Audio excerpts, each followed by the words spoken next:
अब मैं सवाल पूछना चाहती हूं मनोज जायसवाल से। मनोज जायसवाल जी, तृणमूल कांग्रेस ने भी मानव जायसवाल जी, माफ कीजिएगा, मैं पता नहीं क्यों आपके नाम लेने में इतना डर जाती हूं कि आपका नाम ही गलत ले लेती हूं। मानव जायसवाल जी, मैं आपसे पूछना चाहती हूं, तृणमूल कांग्रेस कह रही है ईडी जो है वो सेंट्रल एजेंसी है और मोदी और शाह के इशारों पर काम कर रही है।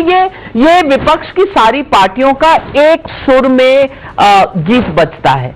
मैं पूछना चाहती हूं कि ये जो 2012 की लाइफ इंश्योरेंस पॉलिसी है, जिसमें दिख रहा है अर्पिता मुखर्जी के नाम पर ये 2.5 लाख की पॉलिसी है, 50,000 का प्रीमियम है, ये सब कुछ हम आपको दस्तावेजों में दिखा रहे हैं और इसमें नॉमिनी है पार्थ चैटर्जी। मैं आपसे पूछना चाहती हूं कि 10 साल से नॉमिनी के रिश्ते हैं अगर किसी के साथ, तो किसी ने मुझे एक लाइन भी बताई कि अर्पिता के पार्थ जिंदगी के साथ भी, जिंदगी के बाद भी। अब ये रिश्ते हैं और बंगाल में किसी को पता ही नहीं था, तृणमूल कांग्रेस में किसी को पता ही नहीं था कि क्या चल रहा था। और आप लोग तारीफ करते थे उनकी पूजा के स्टेज पर, लेकिन आपने कहा कि उसके पास जो पैसे मिलते हैं उनका हमें पता नहीं। ये पैसे का लेना देना, ये नॉमिनी बनाना, अब तो पैसे के कुछ रिश्ते समझ आ रहे होंगे तृणमूल कांग्रेस को कि अभी भी ईडी की ही गलती है। मैडम, सभी को मेरा नमस्कार है, आपके माध्यम से पूरे देश को नमन। बहरहाल आपने बड़े सुंदर से तरीके से बोला, समय समय की बात है मैडम। जिनका पैसा है वो लोग आज यहाँ नहीं है, मैं उनका प्रवक्ता नहीं हूँ, मैं अखिल भारतीय तृणमूल कांग्रेस के जैसे यहाँ हूँ। यहाँ तक बात है मैडम, ये ईडी सीबीआई बहुत कुछ होता है मैडम। आज मैं आपके हमारे देश में जो चल रहा है, अभी एक 5G चल रहा है मैडम, 1.5 लाख करोड़ में 5G सैंक्शन हो गया। 2007 में 1,76,000 करोड़ का घोटाला था, विनोद राय जी ने किया था, बताया था कि भाई इतना बड़ा घोटाला हुआ है। 15-16 साल बाद 5G बिकता है 1.5 लाख करोड़ में। ये है भ्रम फैलाने की शक्ति बीजेपी की। बीजेपी देश भर में भ्रम फैलाना चाहती है, वो बताना चाहती है सब करप्ट है, वो दूध के धुले हैं। अरे सच में वो दूध के धुले हैं, क्योंकि इतना टैक्स ले रहे हैं ना, वो इतना टैक्स वो कर रहे हैं कि बाकी लोगों के पास दूध मिल नहीं रही है, सारे दूध उनके पास चले जा रहे हैं। और जहां तक बात हमारी पार्टी की मैडम, 0 टॉलरेंस विद करप्शन है, 6 दिन में उठा के हटा दिया। और क्या हम करेंगे? और ईडी सीबीआई को हम नमस्कार करते हैं, भैया जल्द से जल्द केस को शामिल करिए, ट्रायल में जाइए, उसको जल्द से जल्द सजा दिलवाइए। ये 10 साल 20 साल 25 साल वाला झमेला झुंझुना मत बजाइए। ये लोग का बहुत बड़ा वो है मैडम, ये बहुत बड़ा बोलते हैं नविका जी बेल पे है, बेल पे, ये बेल पे है, वो बेल पे है। अरे बेल पे क्यों, जेल कर दीजिए, क्या तकलीफ है? लेकिन आप कम से कम प्रूफ तो कर दीजिए। प्रूफ करने में आपके इतने सारे 0.41% आपका स्ट्राइक रेट है। अरे इतना स्ट्राइक रेट तो किसी घटिया से घटिया प्लेयर का भी नहीं होगा। आपका स्ट्राइक रेट क्या है मानव जायसवाल जी? ये तो ये कागज बता रहा है, आपके मंत्री हैं 2012 से, ये कागज है और ये जो कागज है, जो सबूत है, ये झूठ नहीं बोलते। और इस पे जो नाम लिखा हुआ है पार्था चैटर्जी का नॉमिनी के नाम पर अर्पिता मुखर्जी की पॉलिसी में, ये क्या बताता है? अब आप घुमा रहे हैं, फिरा रहे हैं मुझे। चलिए, ईडी बहुत बुरी ऑर्गेनाइजेशन है, नरेंद्र मोदी और बीजेपी बहुत बुरे हैं, इनको कहीं ना कहीं कभी ना कभी इनके साथ भी बुरा होगा, ये मान लेते हैं। आप तो मुझे बस इतना समझाना आपकी ऊपर जिम्मेदारी है कि ये जो चल रहा था 10 साल से, 2012 से लेकर 2022 तक का, आपको किसी को कुछ पता ही नहीं था। आप सिर्फ मुझे हां या ना में जवाब दे दीजिए कि ये सबूत आप मानते हैं, हां या ना? ये रिश्ते कुछ उजागर करता है, हां या ना? मैडम, क्या हमने किया? उनके सारे पोस्ट हमने ले लिए। आपने बोला रिश्ते, नाक के नीचे बहुत कुछ चल रहा था वगैरह वगैरह। I'm sorry मैडम, दावस में थपथपाए जाते हैं नीरव मोदी जी। जम्मू कश्मीर होम मिनिस्टर के पीछे तालिबान, कौन? टेररिस्ट। अभी टेररिस्ट पहुंचते हैं, इनके क्या रिश्ते हैं मैडम? पूछा क्या आपने? अरे राजस्थान में उदयपुर में क्या हुआ? गले काट दिए मेरे हिंदू भाई के। कौन थे वो? कार्यकर्ता बीजेपी के। ये बीजेपी क्या है मैडम?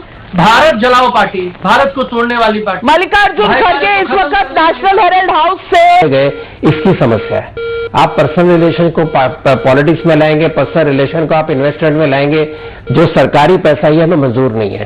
तीसरी बात, जहां तक तहसीन और ये नेशनल हेराल्ड वालों का सवाल है, सवाल ये है कि केस में दम है कि नहीं है। कोई इंटेलिजेंस नहीं, कोई चेक नहीं, ऐसा कैसे होता है मानव जी? मैडम बड़े सुंदर तरीके से आपने विवरण दिया, बहुत सारा चीज आपने बोल दिया। देश इतना चीज ले नहीं पाएगा मैडम। आपने बोला कि चेक केवाईसी बोलते हैं, know your minister, know your minister, know your minister, KYM है आपके, केवाईएम, ठीक है। अब देखिए madam, leader of opposition Bengal में कौन है? शुभेंदु अधिकारी। क्या सर्टिफिकेट है मैडम उनका? चारदा नारदा सब चल रहा है, लेकिन बीजेपी का क्या है? Leader of opposition. अरे मैडम रिवॉर्ड सुनिए, हमारे हेमंत बिस्वा शर्मा क्या क्या घोटाले नहीं हुए, लेकिन आज भी वहां है। व्यापम स्कैम, मामा जी क्या क्या नहीं हुए, सीट में मुख्यमंत्री है। अरे उत्तराखंड के मुख्यमंत्री पोखरियाल जी को हटाना पड़ा, कितने मंत्री को। मैं सीधी बात, अब आप क्षमता रखिए सुनने की सर, इतने बड़े पार्टी के आप प्रवक्ता, क्षमता रखिए। अब सुनिए होता है क्या मैडम, दुनिया भर की आप पूरी पार्टियों को ले लीजिए, एक तरफ बीजेपी एक तरफ है। हुआ क्या, हिंदुस्तान में, भारत में कितने सारे राज्यों में उनके मुख्यमंत्री बने, कितने मुख्यमंत्री ने 5 साल का टर्म क्लियर किया मैडम? कितने मुख्यमंत्री गिनेंगे क्या? 5 उंगलियों में नहीं गिन पाएंगे, 5 उंगलियों में नहीं गिन पाएंगे। क्या कारण है मैडम? तब क्या करप्ट है? और अगर करप्ट है तो बीजेपी में ही है, तो ईडी को उनके नहीं पहुंचेगी।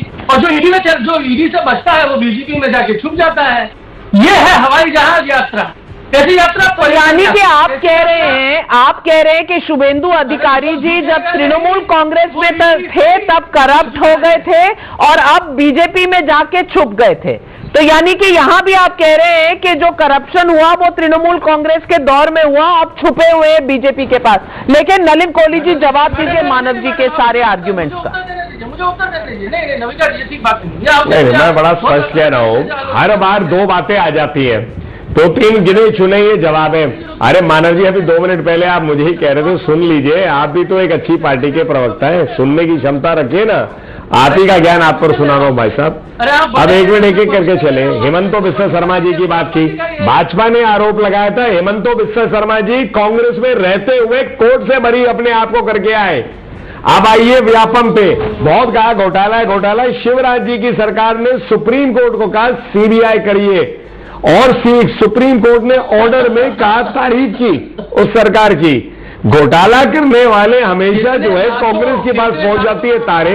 घोटाला को उजागर करने में बीजेपी का हाथ होता है, और चिल्लाते हो आप हम पर कि आप क्यों इसको ऐसे कर रहे हैं। तो इसलिए पैसे 20 करोड़ रुपए 2 बार पकड़े गए अर्पिता चैटर्जी के घर से। सवाल उठता है कि ममता जी की सरकार को पता नहीं पड़ रहा था कि 40 करोड़ रुपए जो है अर्पिता चैटर्जी जो है पार्थो चैटर्जी के साथ अर्पिता मुखर्जी लगी हुई है, तो उनका ऐसा नहीं आया कि पता नहीं पड़ा। तो प्रश्न उठेगा 40 करोड़ किए कैसे? 56 सरकार इतनी निकम्मी थी कि 40 करोड़ कैश ऐसा उठाया सोने के साथ। 22 करोड़ एक बार, 56 तो और भी बढ़ा, एक बार 29 करोड़ एक बार, फॉरेन एक्सचेंज अलग। आप 56 करोड़ का फिगर जो है और वो तस्वीरें जो है जनता भूलता। जब तक ईडी हमला नहीं करती तब तक पता नहीं चलता, जब ईडी हमला करती है तो आप तिलमिला जाते हैं, आप 10 और केस गिनाने लग जाते हैं। अब आइए नेशनल हेराल्ड पे, केसिंग पुराना ने बार बार कहा कि ये किसी का तबादला हुआ नहीं, संपत्ति किसी के पास गई नहीं, तो करोड़ों का किराया ये एजीएल को जा सकता था ना, बीच में यंग लीडर को लाने की जरूरत क्या थी? जब आप 400 करोड़ के आसपास किराया आ चुका है, जो इनकम टैक्स के अंदर डिमांड जा चुकी है, जिस पर अपील पे अपील हो रही है, हर अपील ठुकराई जा चुकी है। इतना ही नहीं, 2019 में अपने आप को चैरिटेबल ट्रस्ट भी डिक्लेयर करना चाहते हैं। तो भैया आपको अगर किराया लेना ही था, जैसे कह रहे हैं यहाँ पर आशुतोष जी के किराया तो सभी अखबार वाले लेते हैं, तो भैया एजीएल सीधा ले लेता। एजीएल गरीब था, एजीएल के पैसे नहीं थे। एक 5 लाख की इक्विटी वाली कंपनी 90 करोड़ का लोन उठाती है, लोन अपने ऊपर लेती है, और 2000 करोड़ की प्रॉपर्टी अपने पास ले लेती है, उसका किराया खाने लग जाती है। फिर आपके तो करप्शन तो कोई है ही नहीं। नहीं, और आप ये मानते भी नहीं, प्रॉपर्टी तो ले नहीं सकते, ये नहीं कर सकते, प्रॉपर्टी बिक गई। कौन मान रहा है लीज की शर्तें? पहले तो इस पे तहकीकात होगी। मानव जायसवाल जी भी हाथ उठा रहे हैं, कुछ और आप मानव जायसवाल जी बिल्कुल सिर्फ 30 सेकंड है मेरे पास, 30 सेकंड में अपनी बात कहिए मानव जी। मैडम बहुत संक्षेप में मैं अपनी बात कहना चाहता हूँ। हमारे जो गुरुजन है रतन जी, बहुत सुंदर तरीके से उन्होंने विवरण दिया कि भैया वो स्टेज शेयर करती है बनाने का। ममता बनर्जी 12 करोड़ की मुख्यमंत्री, 12 करोड़ लोगों की मुख्यमंत्री है, सबके साथ जाती है पंडालों में, पैदल चलते हुए पद यात्रा कम से कम 400 पूजा पंडालों को ओपनिंग करती है, हजारों लोग उनसे मिलते हैं। नीरव मोदी कौन है भाई? इतने बड़ा व्यवसाय है, मोदी जी थपथपाते हैं। स्टेज पे होना नीचे होना से फर्क है। आपके मिनिस्टर की खास है वो, आपको जानकारी नहीं है। आपके मिनिस्टर की खास है वो। कृपया लोगों के आंख पे धूल मत झोंकिए। फोटो खिंचाते हैं टेररिस्ट। अच्छा टेररिस्ट, अरे क्या सुनूं मैं? आपका मिनिस्टर नंबर 2 कैबिनेट का, उसके आसपास कौन है, क्या उसके संबंध है, क्या चल रहा है? इतने सारे मानव जी 12 करोड़ लोगों की जरूर मुख्यमंत्री हैं, लेकिन सारे 12 करोड़ लोगों का नाम नहीं लेती किसी स्टेज से। अर्पिता जी का नाम लिया था स्टेज से, और उनकी काम की तारीफ भी की थी। लेकिन मैं जाने से पहले 30 सेकंड में शेखर अय्यर जी आपसे जानना चाहती हूँ। शेखर अय्यर जी, ये सब पूछना चाहिए। यहाँ आके केवल नीरव मोदी की बात करने से उन गरीब लोगों जिन्होंने पैसे दिया है, नौकरी भी नहीं मिली है। बिल्कुल, जो महंगाई की बात करते हैं, बेरोजगारी की बात करते हैं, वो बेरोजगारों के बारे में क्यों नहीं सोचते जो बेरोजगार पैसे देकर नौकरी लेने पे मजबूर थे? वो बेरोजगार जिन्हें हटा दिया गया लिस्ट से क्योंकि वो पैसे नहीं दे पाए। इसकी किस